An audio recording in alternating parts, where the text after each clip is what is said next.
Rodando! Vai logo! Ô, Gisele Big. Não, é fácil, já lembro. Okay, let's go.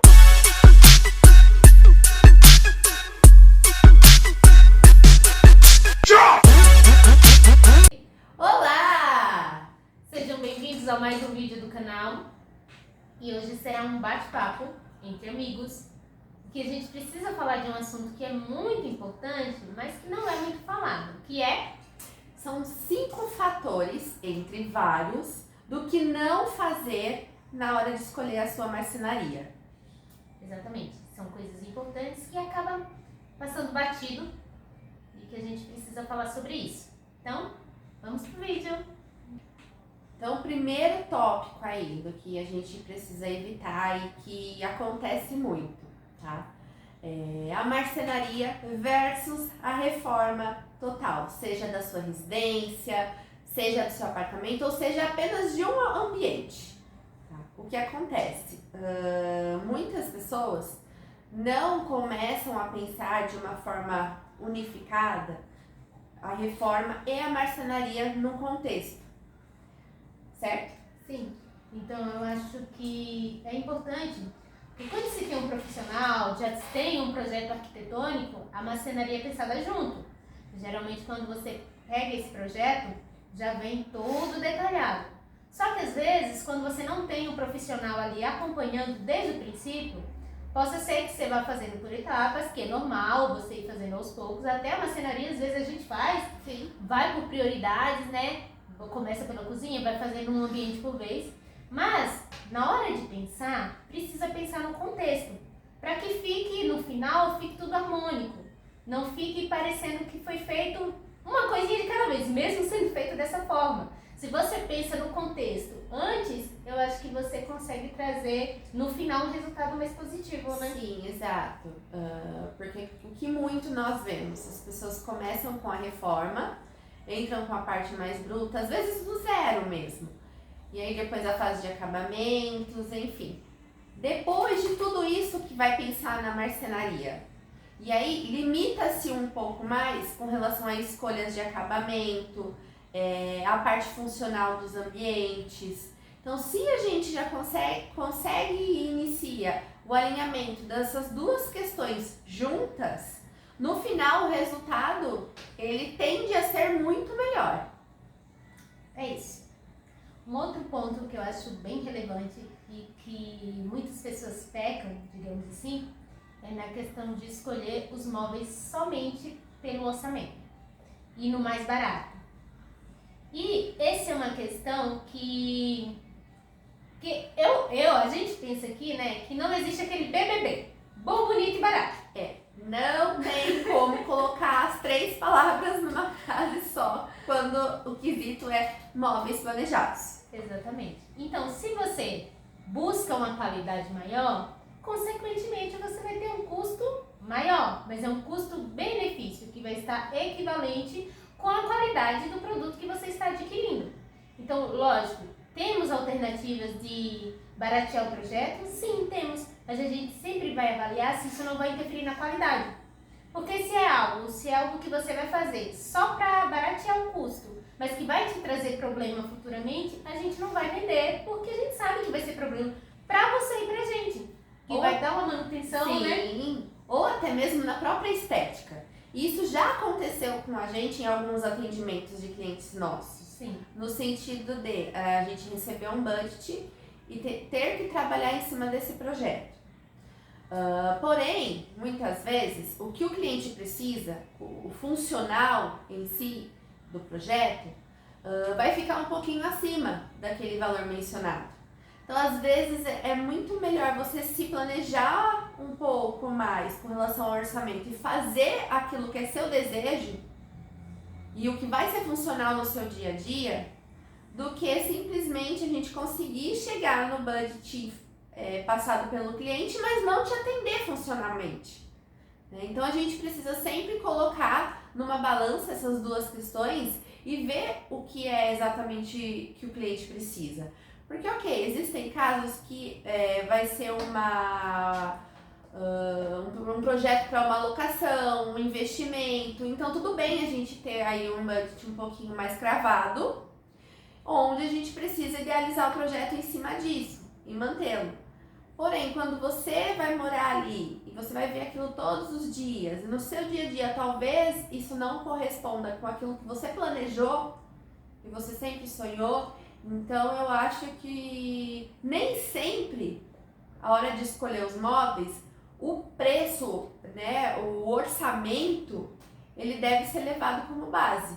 Então a gente só precisa ter um pouquinho mais de cuidado nessa questão. Sim. Então, nosso conselho é: foque na funcionalidade, no que vai atender a sua necessidade. E depois aí a gente tenta alinhar e ajustar para que fique mais próximo possível e caiba no orçamento que você tem, para que a gente consiga atender o orçamento, mas atendendo também a sua necessidade, para que depois que o móvel esteja instalado na sua casa não venha um arrependimento, não está me atendendo como eu gostaria. Então, tanto é que uma sugestão que às vezes a gente dá do cliente fazer um ambiente por vez. Por exemplo, vou focar no que é prioridade nesse momento e vou fazer exatamente como eu desejo, exatamente como vai me atender. Então, fica o nosso conselho aqui. Não leve somente o orçamento como base. O terceiro tópico que nós listamos como sendo um dos mais importantes também é a escolha do layout. Tá? Aí vem as famosas referências, as redes sociais, aquelas pesquisas que a gente faz normalmente antes de levar, né, para um orçamento numa loja. O que muitas vezes acontece? O cliente ele visualiza as referências, seja numa postagem, enfim, de algo que ele gosta, né, que condiz com o estilo dele, porém não condiz exatamente com a realidade do espaço. Isso eu estou dizendo com relação à necessidade diária do cliente, ou então o espaço que eu tenho ali para poder trabalhar, né? Então, quando nós temos essas referências, nós precisamos pontuar ali dentro o que te chamou a atenção. Às vezes é uma forma de organizar, um acabamento bonito, um layout que a princípio você goste, né? Para que no seu dia a dia vai funcionar, porque a importância é essa, tem que funcionar para você. E nós entendemos que cada pessoa é uma pessoa, cada cliente é um cliente, então nem sempre, né, o que vai funcionar para Lê vai funcionar para mim. Então eu acho que é bacana a gente levar isso em consideração, tá?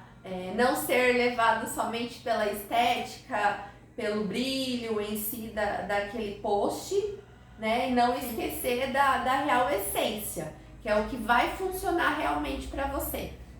Eu acho que é importante isso, focar na sua rotina do dia a dia. Será que isso vai ser prático na minha casa? Será que realmente vai ser usado como promete ali? E talvez para outra pessoa que postou até seja, mas para mim vai funcionar? A gente tem que se atentar a essa questão, porque faz bastante diferença no resultado final. O próximo ponto que nós vamos falar é sobre o orçamento, né?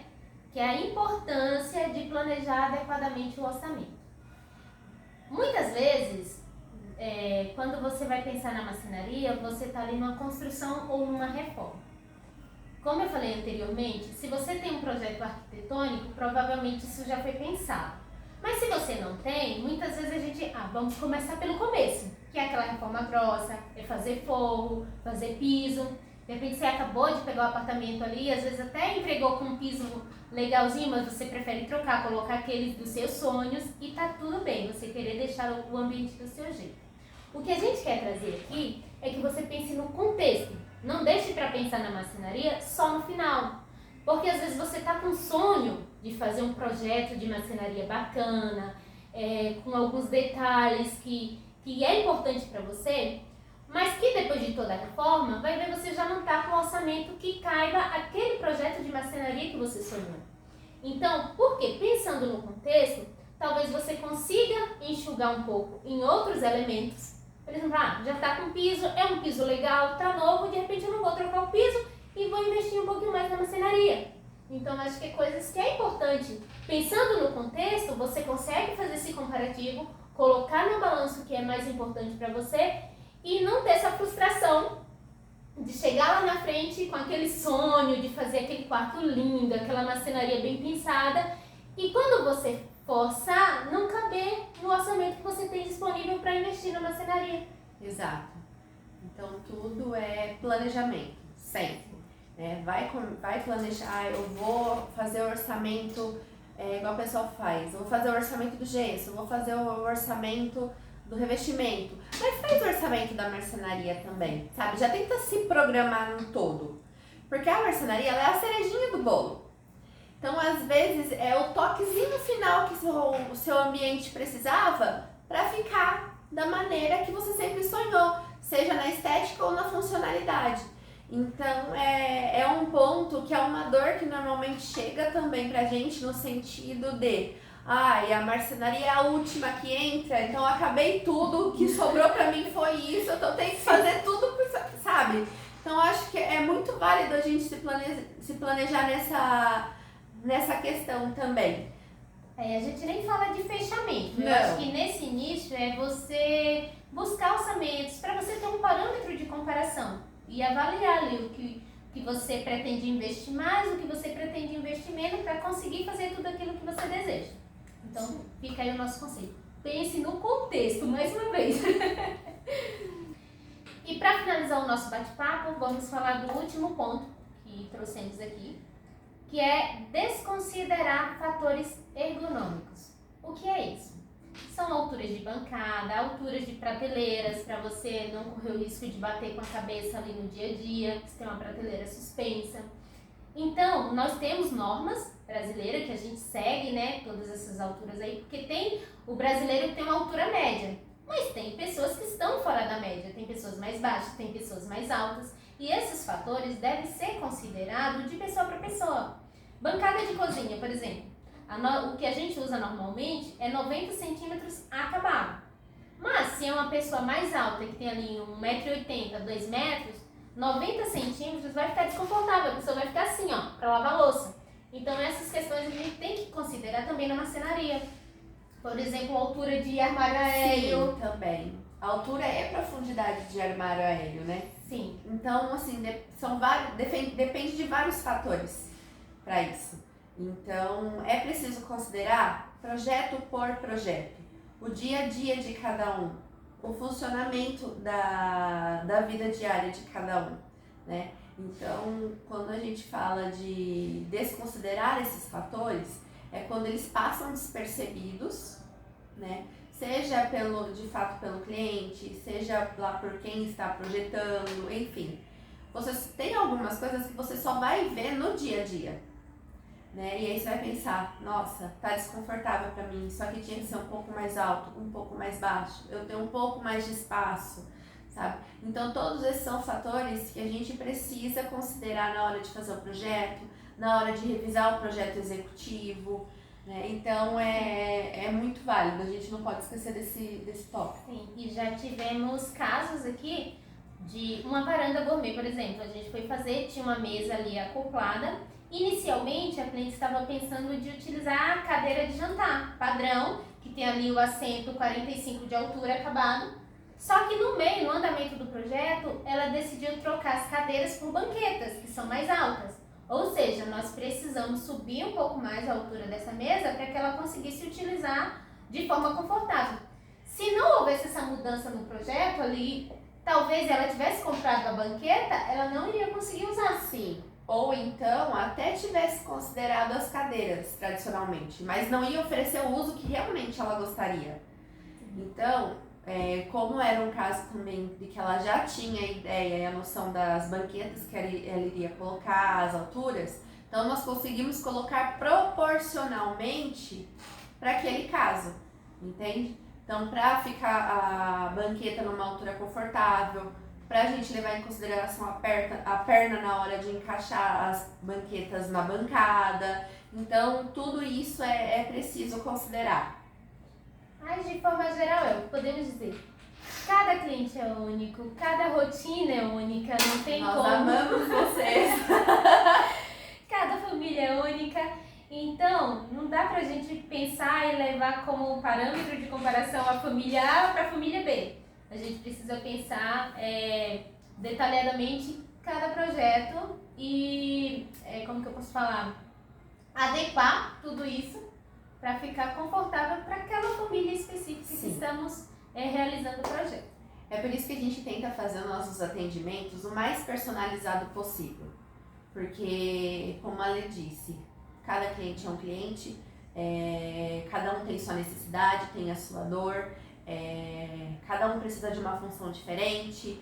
Então, a gente tenta ter conversas mais prolongadas com os nossos clientes, a fim de entender todas essas questões, para ser mais assertiva em projeto. E, de verdade, o que a gente mais espera é a satisfação do nosso cliente depois de entregue. Exatamente.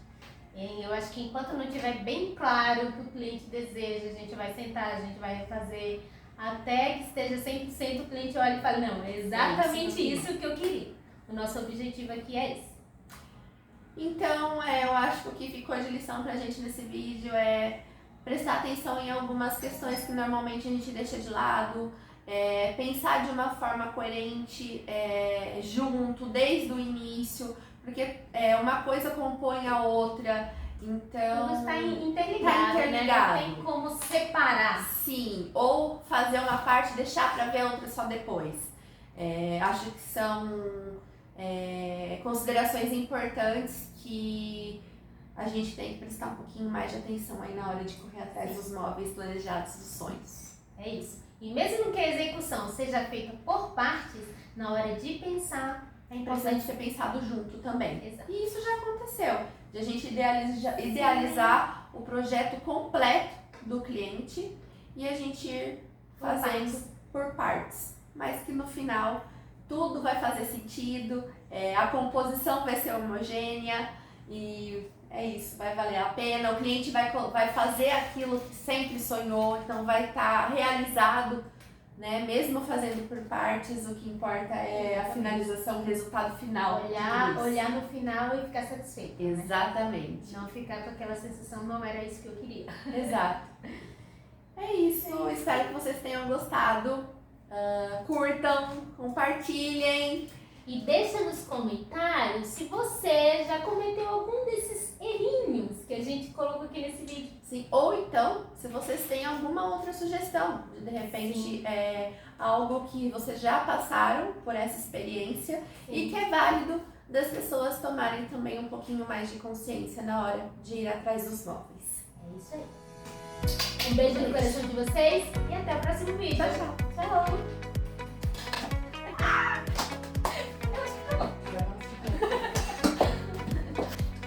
Vai, Zé. Então a gente precisa considerar essas questões. Ô, Hélio!